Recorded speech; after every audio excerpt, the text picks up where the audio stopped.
My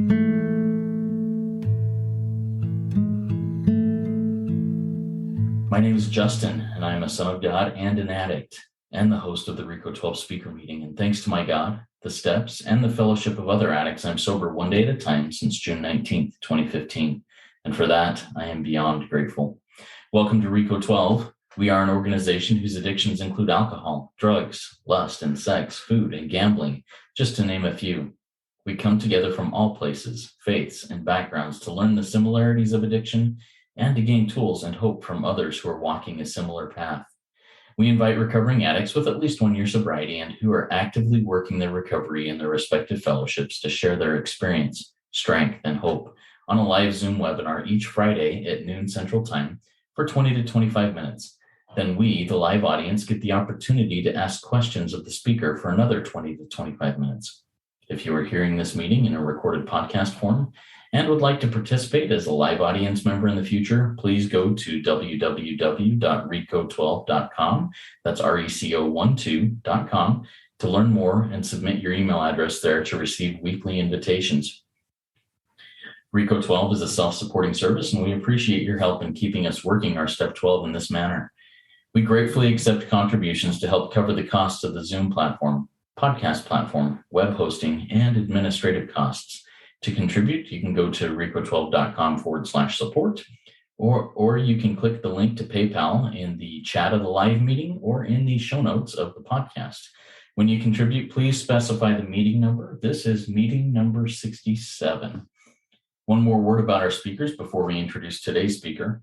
When we line up a speaker for a meeting, we ask them to seek guidance on what and how to present so that they can reflect the light they have been given. That light will inspire hope, meaning, worth, and growth in us, the listening audience. Now let's introduce our guest speaker for today, Ariel O'N, whose topic is staying in the middle of AA. All right, here's her intro and her bio. Ariel O'N is a grateful recovering alcoholic in Ontario, Canada. As a 39-year-old woman and single mom coming into AA, she had a lot of shame, trauma, and preconceived ideas to work through. The program has helped her to weather life's storms one day at a time for more than 7 years without having to change her dry date. Take it away, Ariel. The floor is yours. We're excited to listen to you.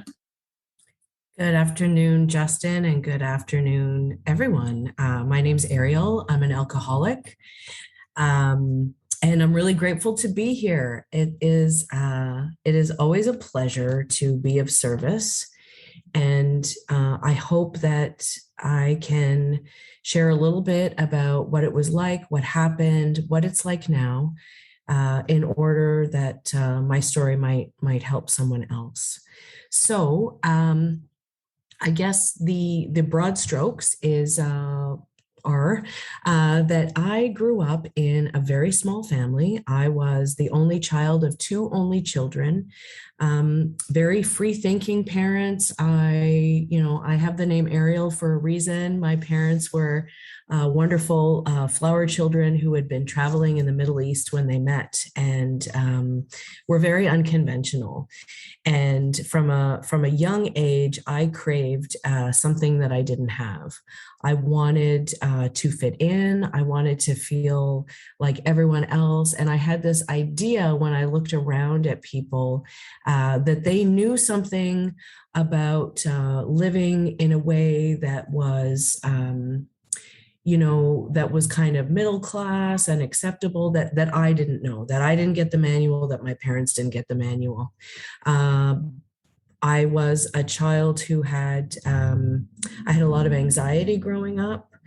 And unfortunately, my parents, although they were beautiful people, they did not get along very well after a certain length of time, and managed their affairs very poorly. And there was a lot of violence in my household. So by the time I was 6, I had been exposed to quite a lot of trauma and some direct abuse.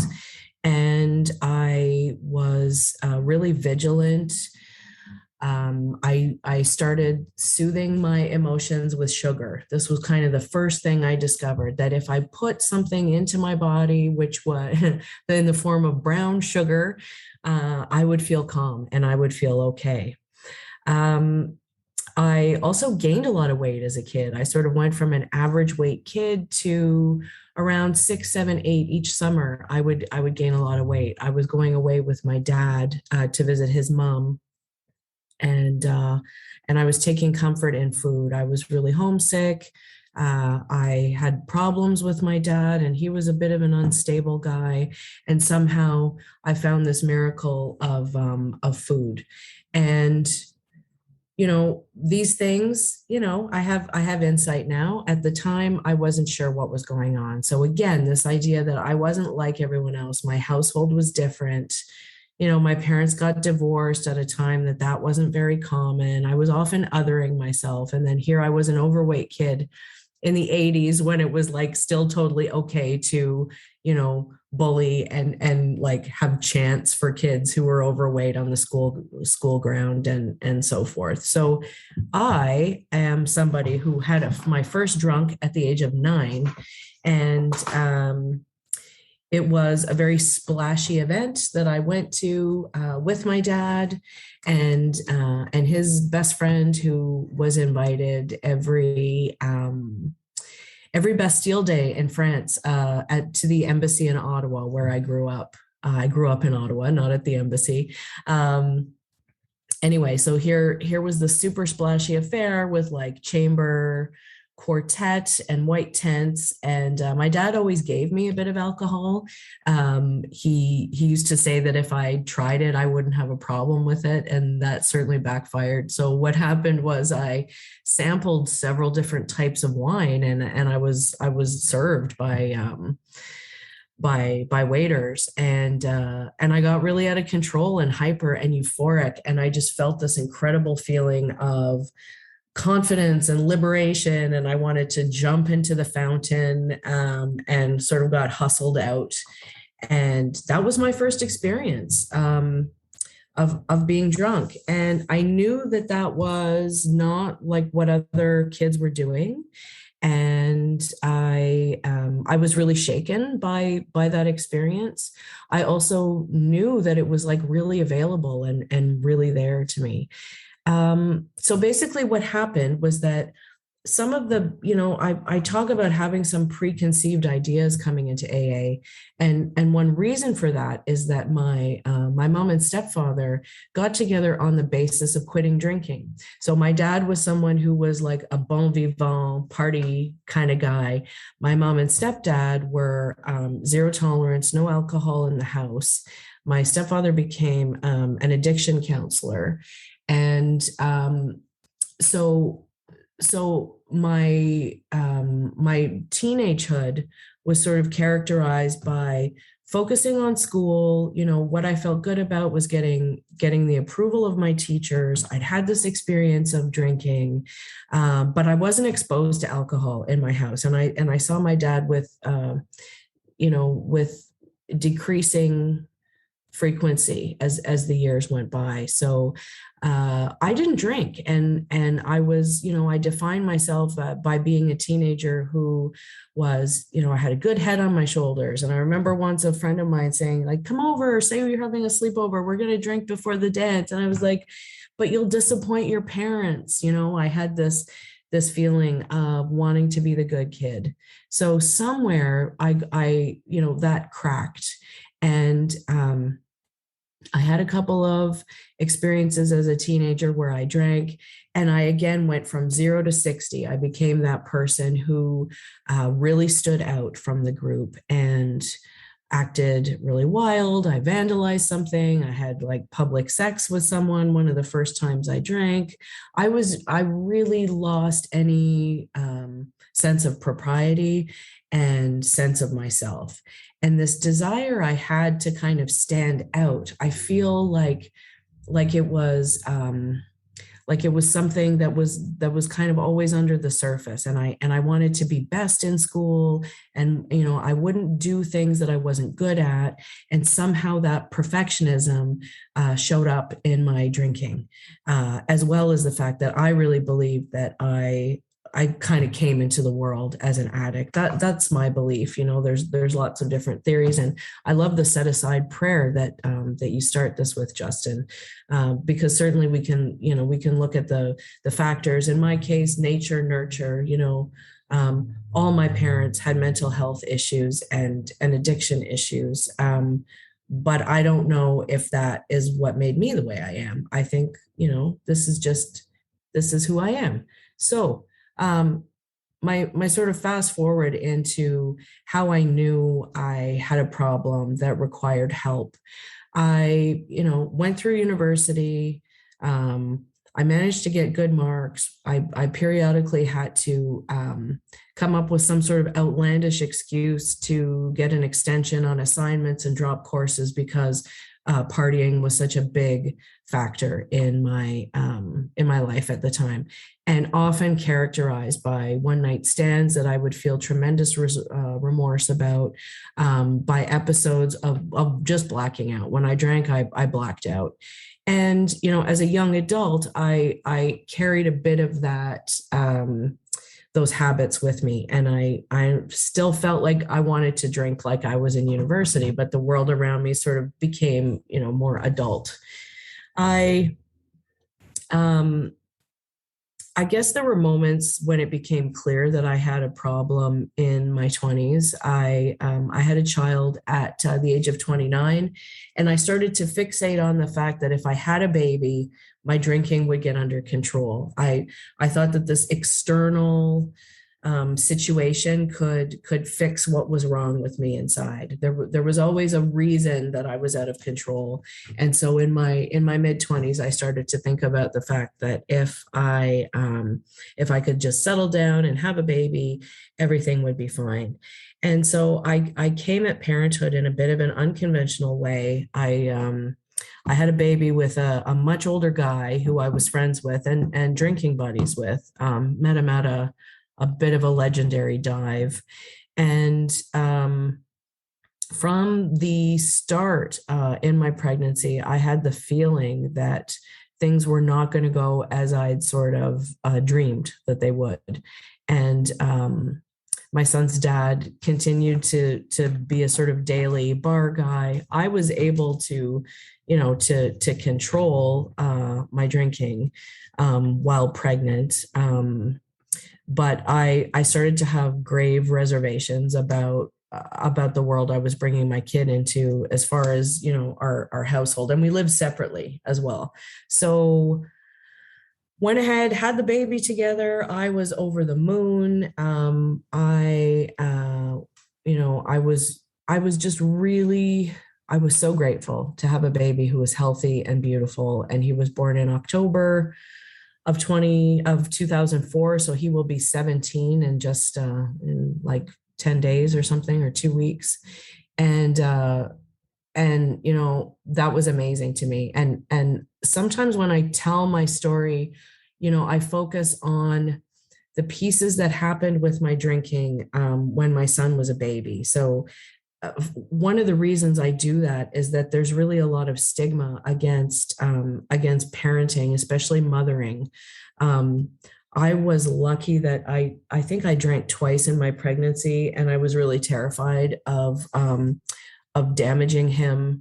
So luckily I didn't drink to that point. Like, there's never an okay point when pregnant, but I was lucky and he was lucky.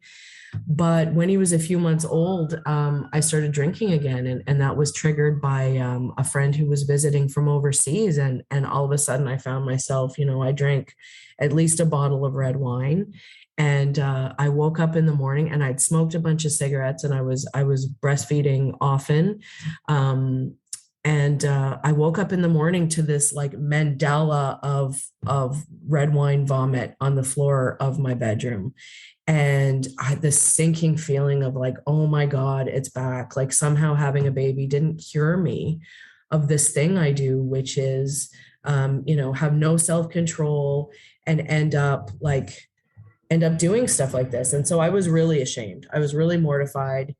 And instead of seeking help where, I knew I needed it, it was like really clear to me. I just dug in and I moved out of the town I lived, um, moved in with my son's dad in a rural area and thought like, we're going to be removed from our neighborhood and the bars that, he goes to, and everything will be fine. And I won't be tempted to drink like that again. And what happened was actually really quite a dark time where I drank and drove. I did things that I never thought I would do. I drove with my son in the car in this area with like twisty roads and rock cuts. And his 5th birthday, I was almost in a blackout driving home. That I was drinking wine during this movie theater party.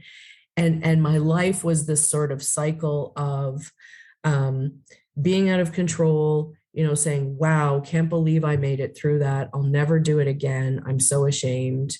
And I didn't actually change my behaviors in any way. I started to focus on the fact that I was living with a much older alcoholic and putting my problems on him, on my ex.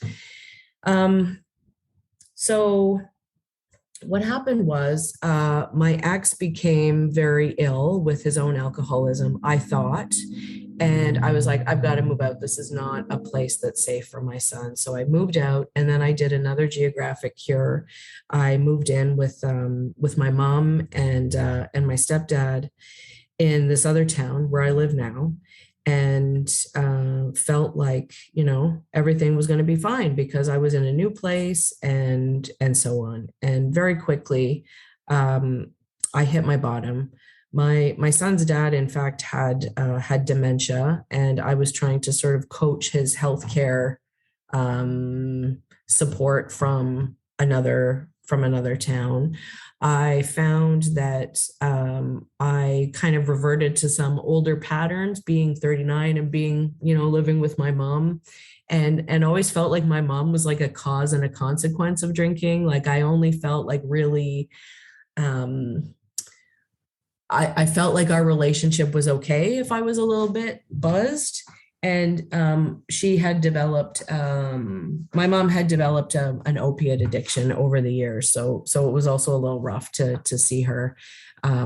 She was in a lot of pain, and she also, she was, it was hard. It was hard to see that. So essentially what happened was, for I don't know how many times it had been, I started day drinking. My pattern was, Friday when work was done, I deserved to drink, and I would start sort of right after coffee on Saturday morning. And I had done that, and I had gone off to the liquor store. I remember that like it was yesterday, and that feeling of ease that came over me. I got there before the liquor store opened. And when they opened the door, I instantly felt better. I just remembered that feeling like I was so hooked. And I drank all day, and I couldn't get drunk. It was that thing of like, I just wanted oblivion. And then I popped a bunch of my mom's pills. And when I say a bunch, I don't know, it was a few anyway. And then I went to sleep, and I slept for probably 18 hours. And when I woke up, my mom said, you've got to sort yourself out. And she had said that to me before, but there was something about the way she said it, and the fact that I had mixed morphine with alcohol. And I was actually working at a place that was like a leader in overdose prevention in my community. So I knew that, the impact of opiates along with alcohol, that was a huge driver of overdose. And so I was scared. And she said, your son doesn't need a drunk for a mother. And there was something about her saying that, and looking into my eyes when she said it, I said, I know I need help. And I felt like that moment of saying I need help, it was the first time I'd felt it in my bones that I needed help. I felt like that was my step one. That was my spiritual awakening. I had basically tried for 20 years off and on to manage my alcohol consumption through, not drinking before Thursday, not drinking before 5 p.m., changing what type of alcohol, trying to not eat on drink on an empty stomach. I tried all those things by the time I was like a Saturday morning, crack open tall boys of German beer at, 10 in the morning. There was something I surrendered. I surrendered right then and there. And today, actually, in the 24-hour a day little black book, that was the theme, surrendering and step one. And it's good for me to always remember that I was powerless over alcohol, that all of my affairs had become unmanageable, despite the fact that I hadn't gotten a DUI, I hadn't lost my job. I was never, committed to a mental health unit in the hospital. All of those things had been really close. And I had, in fact, gotten into a couple of car accidents. And anyway, that doesn't matter.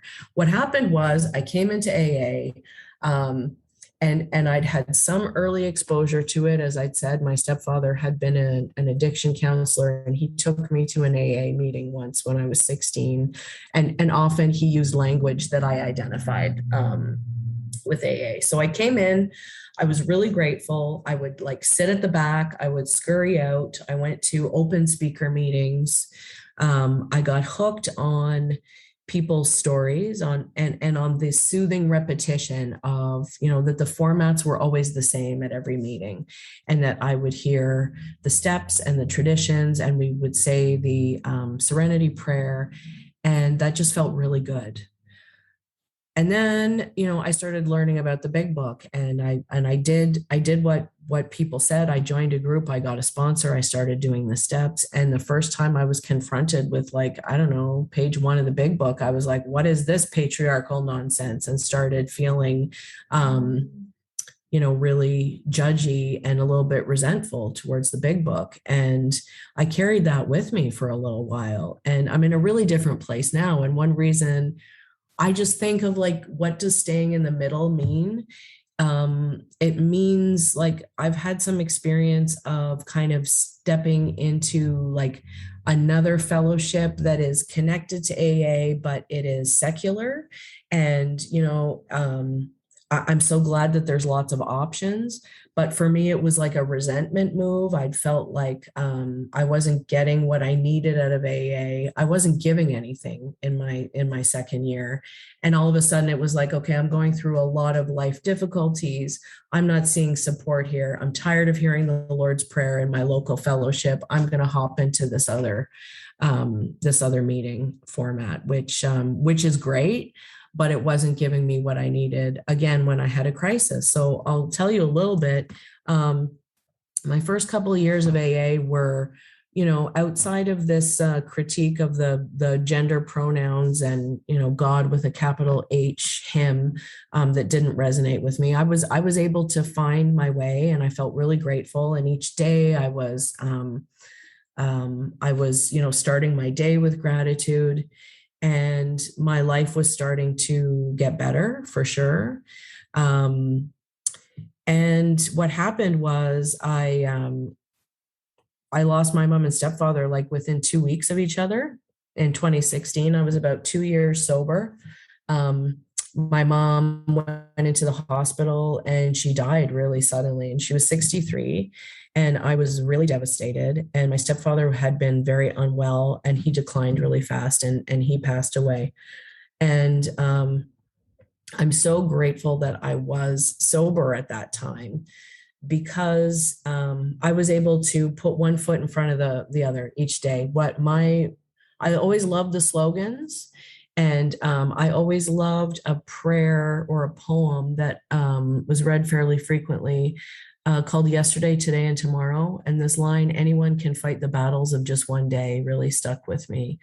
And so I got through the losses. And then my son's dad, who had been hospitalized a couple of years before, he passed away in December of that year. And then I got really angry. Then I felt like, here's my 12-year-old who's lost his grandparents and his dad. And, why isn't anybody coming over and taking them to do fun stuff, or I just started projecting expectations onto my friends and associates, and started to feel really resentful towards AA. And I had a little bit of a moment where I quit my group and I drifted a little bit and didn't go to more than like one meeting a week. And things weren't great, but I did stay sober. And then I met a new sponsor, and she was quite critical of the Free Thinkers Fellowship that I joined, meeting that I joined, and she used this expression of she'd say, Ariel, like, I think you're going around the edge of AA a little bit. I think you might want to look at staying in the middle, And I didn't like hearing that, because I felt like things could always be improved, and there was nothing wrong with seeking, a different way of doing things. And what I learned was actually that I don't need to be special. One of the things that I absolutely adore about AA is that we and other 12-step fellowships is, we are not terminally unique. We all came here for different reasons, but ultimately we're here because substances or relationships overpowered us, and we thought that we could control these things, and we couldn't. So yeah, basically I found a way of being that really fit for me. I was so grateful to be in AA when COVID started, just to kind of fast forward, because I'm not sure, I'm sorry for going on probably too long about what it was like. But, right away, there were Zoom meetings available, like in the early days of COVID. And I actually had done a little trip with my son beginning of March of 2020, when things weren't looking good, but I had a plane ticket and, bookings. And so we went to Los Angeles, and we were going to see a Lakers game, and we were going to do all these things. And like the NBA season was canceled as we were landing. And it rained for 6 days out of 7 in Los Angeles, which absolutely never happens. But I see that as a gift now. We weren't sort of out and about. The city wasn't totally locked down yet. But anyhow, I went to a couple of AA meetings when I was there. And at one point, it looked like, our prime minister said, like, please come home. And I got scared that maybe the border would be closed, and, I couldn't change my flight.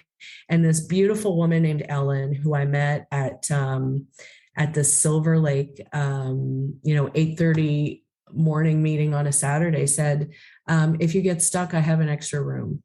It'll be okay.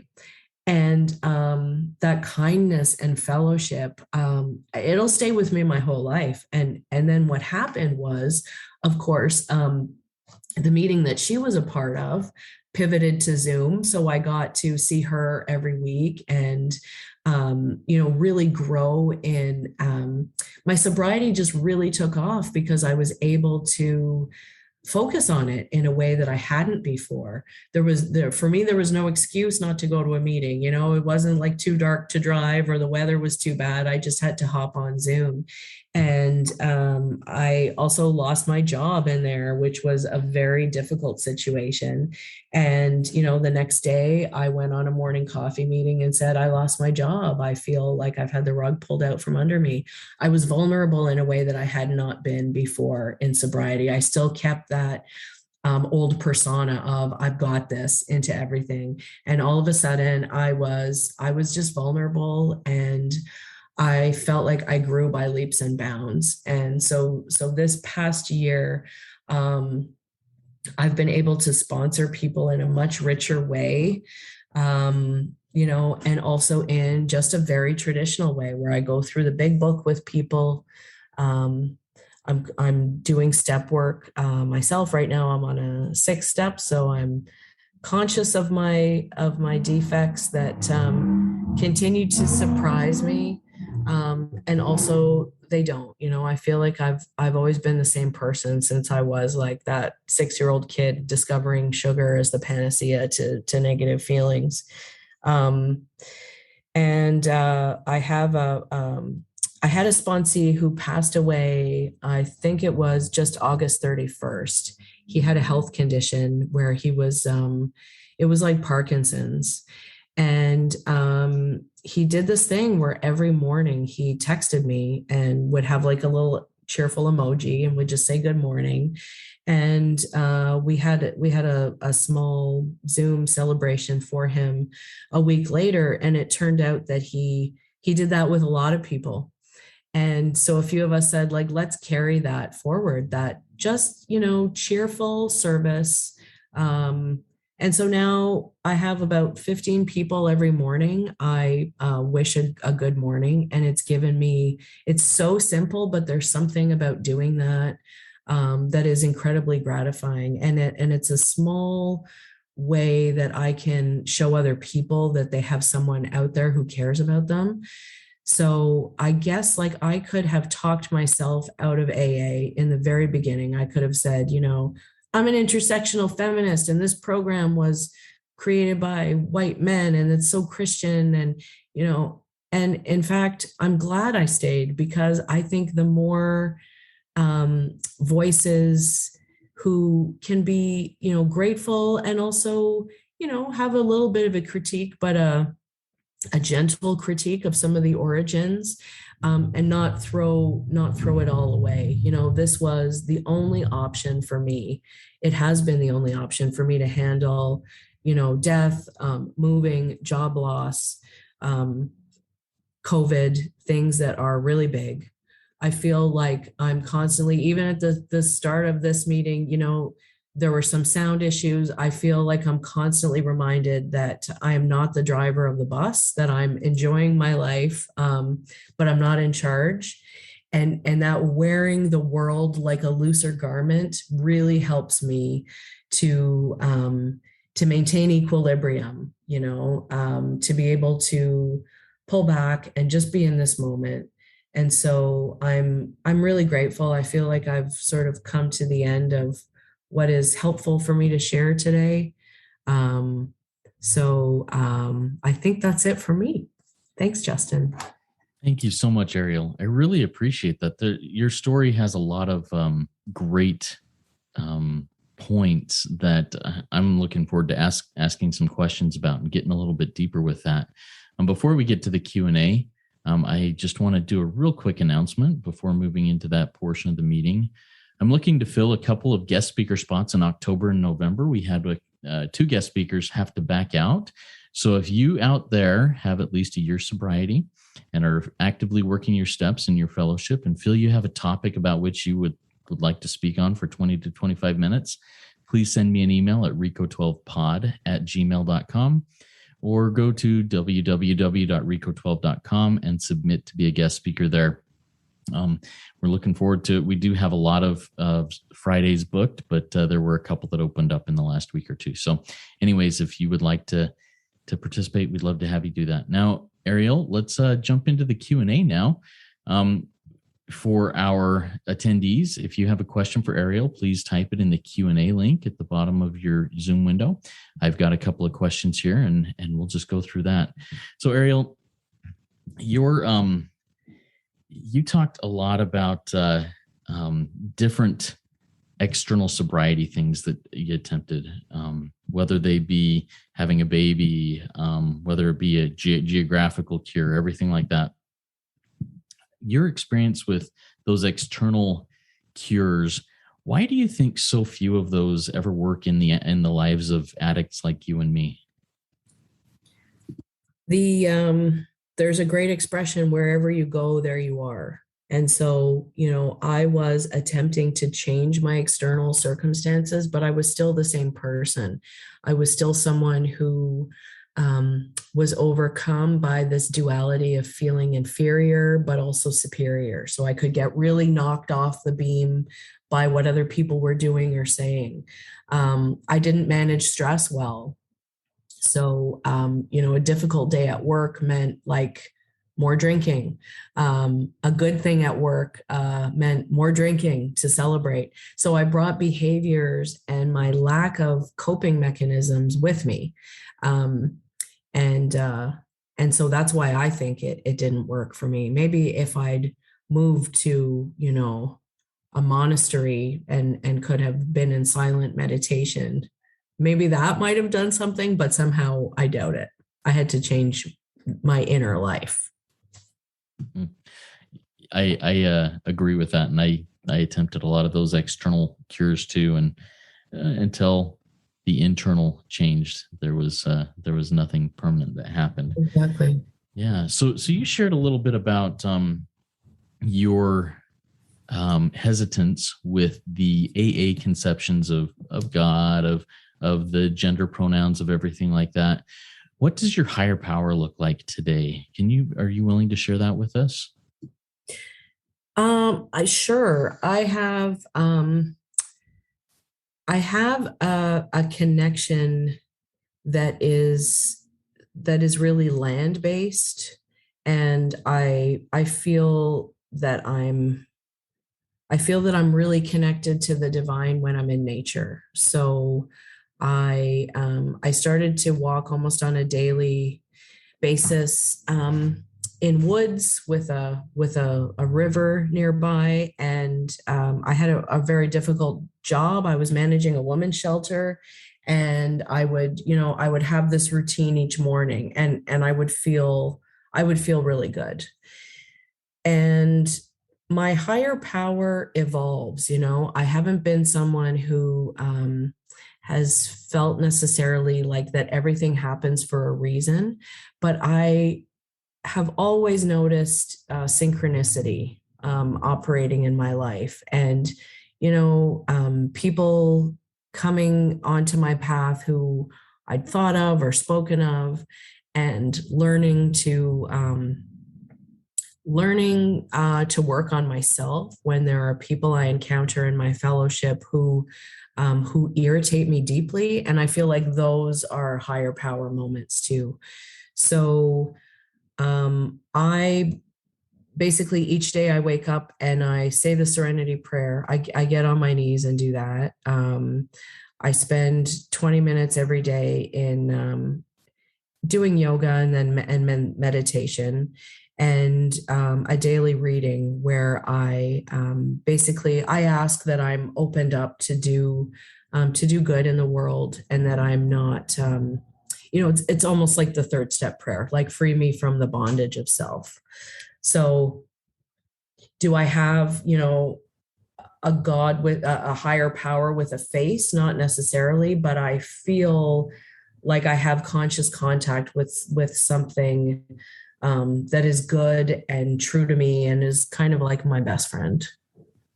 Awesome. I really appreciate that description there, and your experience with that. I think that one of the purposes of RECO12 is bringing together all sorts of different backgrounds, beliefs, addictions, to see similarities and different ways that different people can be helped through these fellowships of recovery that just tie us to something, whatever that something is, greater than ourselves, and that is good and has our best interest for us. And I appreciate your perspective on that.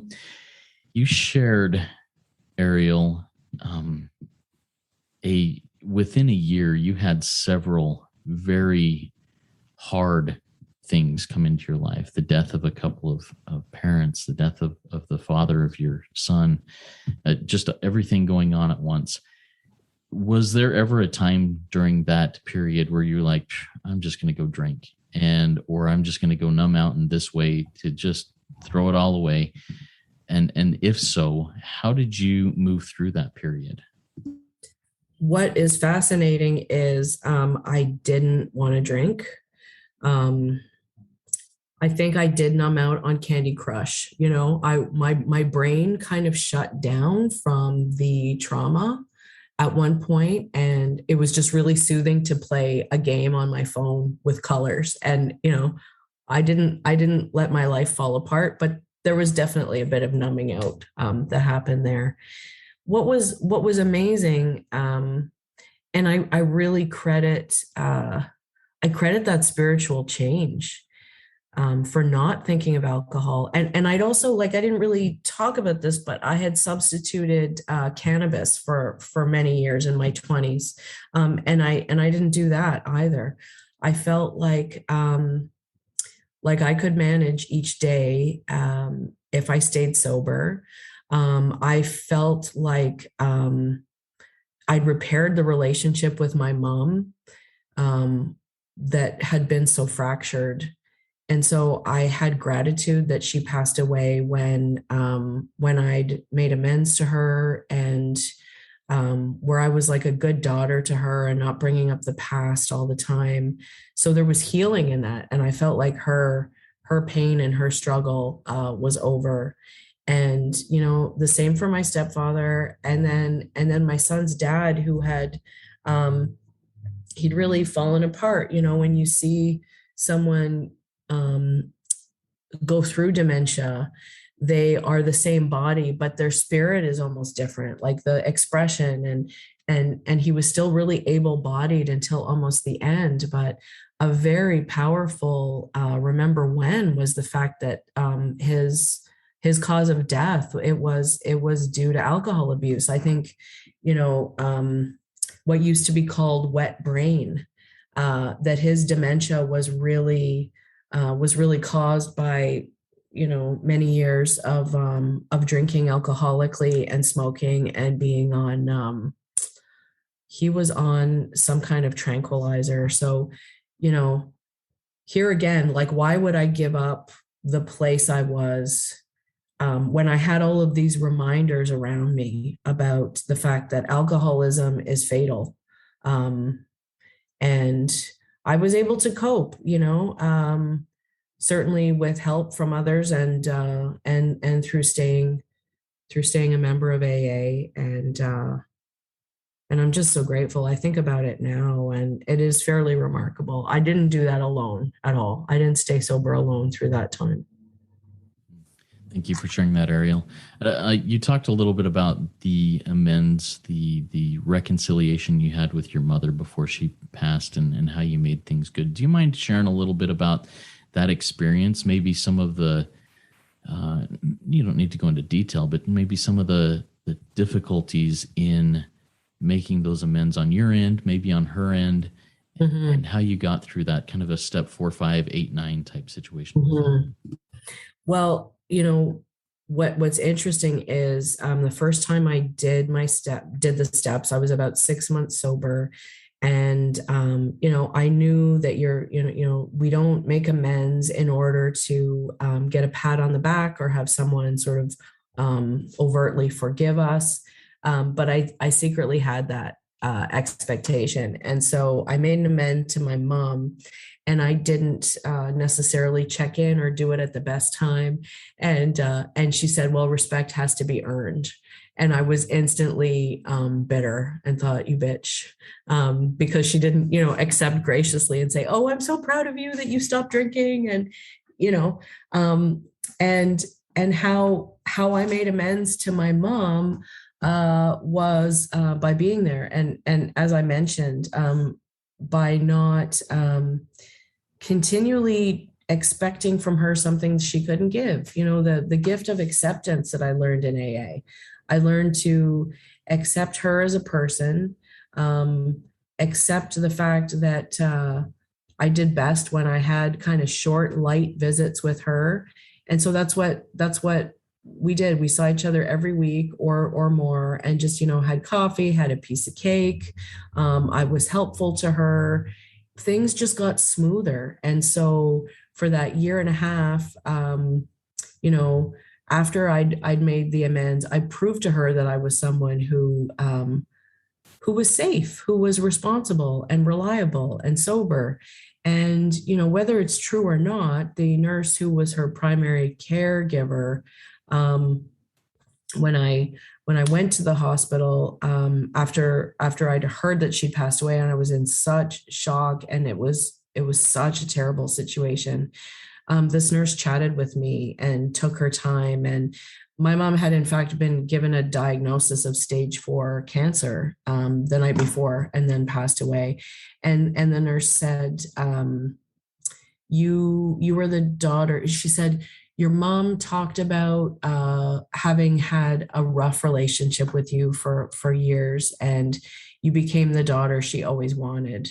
And whether that was true or not, it was the most healing thing to hear. So basically, with amends, I've done them a few times now. Most people, I haven't gone back and done amends again, but how I do it is I always check in and make sure it's a good time. You know, um, I say that I take responsibility. I refer to specific events. I don't say I'm sorry I was such a mess.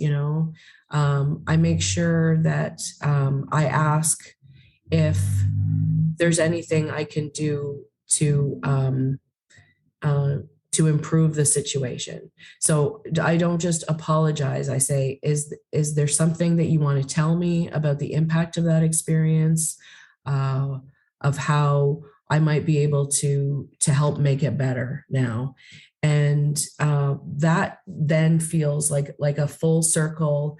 It is about humbling myself and about clearing the wreckage of my past. It's not about showing that I am an evolved person. It's really like hat in hand saying, I did you wrong. I'm sorry. And what do you need now for that situation to be better?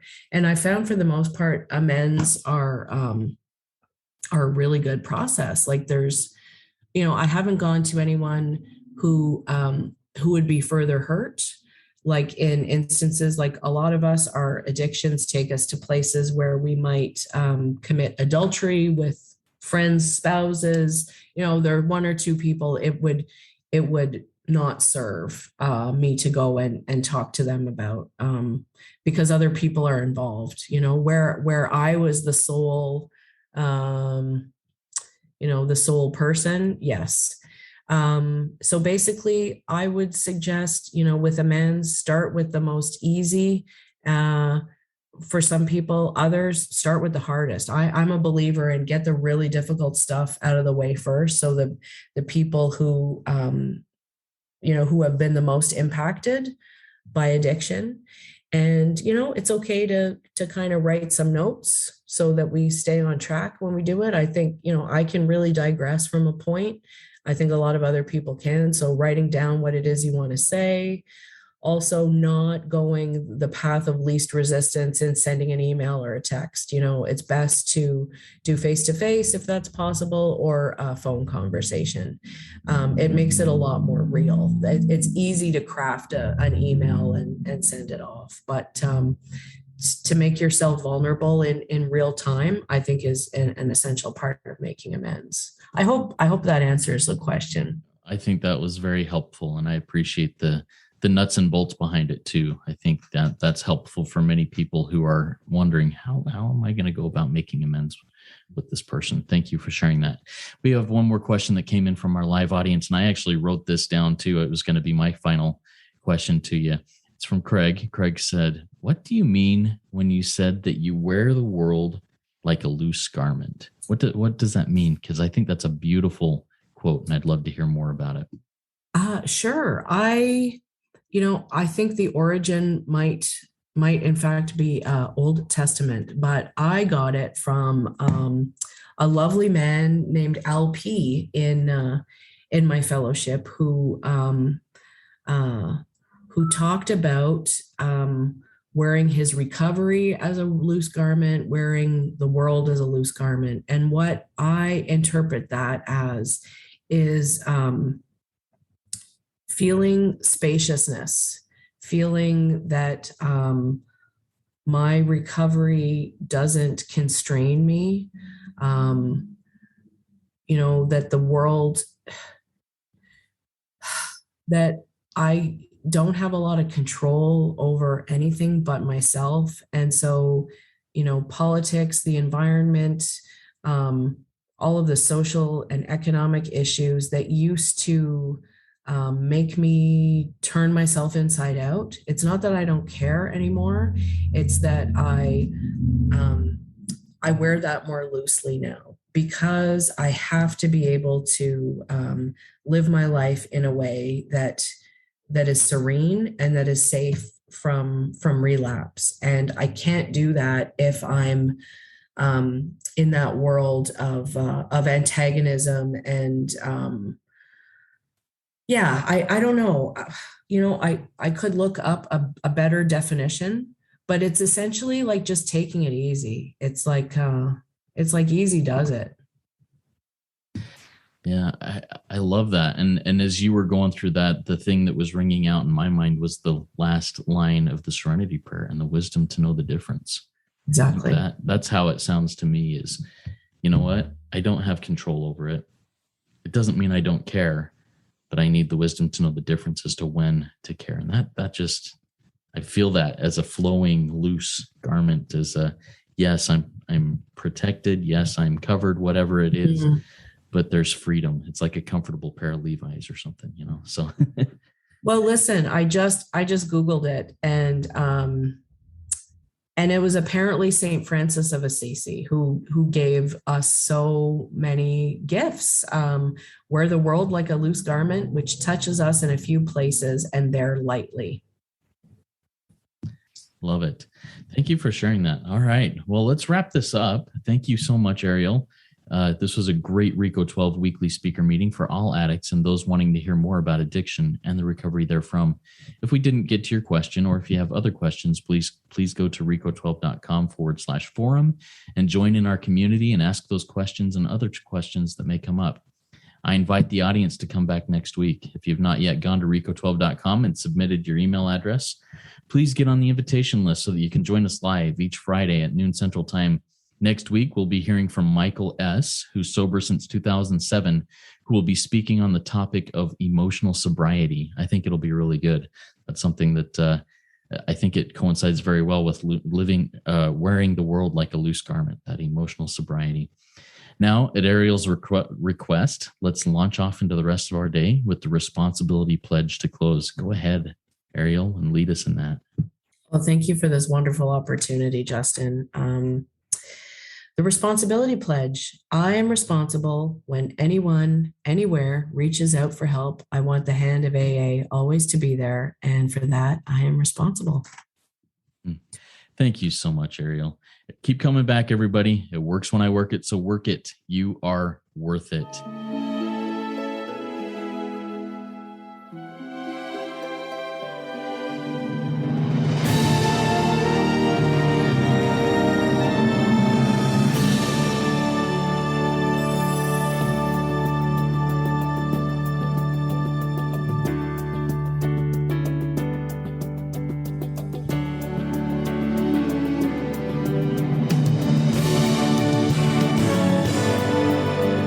Standing still a moment, carving out this time, reflecting on the landscape of this life of mine. Peaks too high to conquer, streams too wide to cross, troughs too deep to walk through without incurring loss. Yet here I am, still standing tall, despite the rough terrain. One like me survived the storms and walked through wind and rain. Still standing, I will fight the good fight, still searching for glimmers of